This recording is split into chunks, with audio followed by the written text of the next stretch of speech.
እስኪ ይህን ቪዲዮ ተመልከቱት።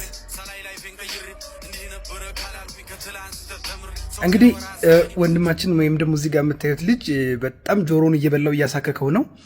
ምን ሊሆን ይችላል? የሰው ልጅ ጆሮውን በጣም እንደዚህ ሲያከው ምን ሊሆን ይችላል? ሶስት ዋና ዋና ምክንያቶች።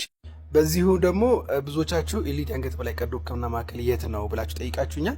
አዲስ አበባ 22 መክሊት ህንፃ ጀርባ ነው።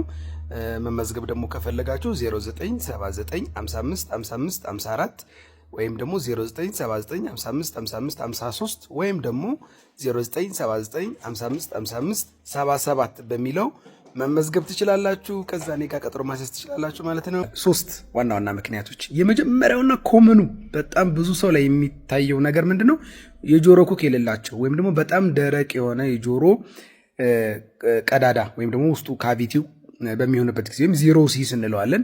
ምንም አይነት የጆሮ ፈሳሽ ወይም ኩክ ወይም ደግሞ የጆሮ ቆሻሻ ከሌለ እንደዚህ ያሳክካል በቃ ማለት ነው። ኦኬ ልክ አሁን ቆዳ ነው ወይዘው የጆሮአችን ውስጡ ቆዳ ነው።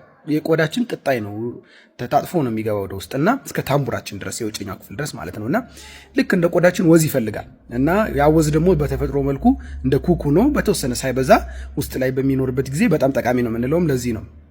ቆሻሻ ፓርቲክሎችን ምናምን ይዛል እና ያ ነው ወዝ እንዲኖረው የሚያደርገውና ያ በሚያጥርበት ጊዜ በቃ በጣም እንዴት ብዬ ልንገራችሁ 80-90% የጆሮ ማሳከክ እሱ ነው።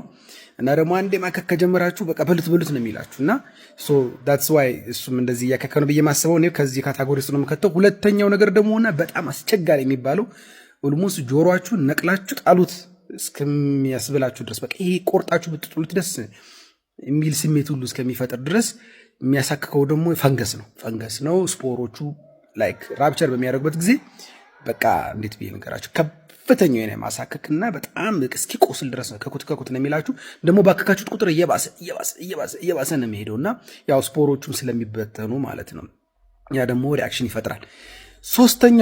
ሶስተኛው ደግሞ አለርጂ ነው። የጆሮ አለርጂ በሚኖርበት ጊዜ የማዝባልና ጆሮ ጨምሮ ውስጡን የማሳከክ ነገር ሊኖረው ይችላል። እንግዲህ ከሶስት አንዱ ነው ብዬ ነው የማስበው። ፕሮባብሊ ነው የማስበው የጆሮ ድርቀት ነው። መፍትሄውን ደግሞ ሌላ ጊዜ ነው የምነግራችሁ ማለት ነው። ምክንያቱም ነው ዛሬ የምነግራችሁ። አመሰግናለሁ። ዶክተር አብይ ነኝ ከኤሊት የአንገት በላይ ቀዶ ሕክምና ማዕከል።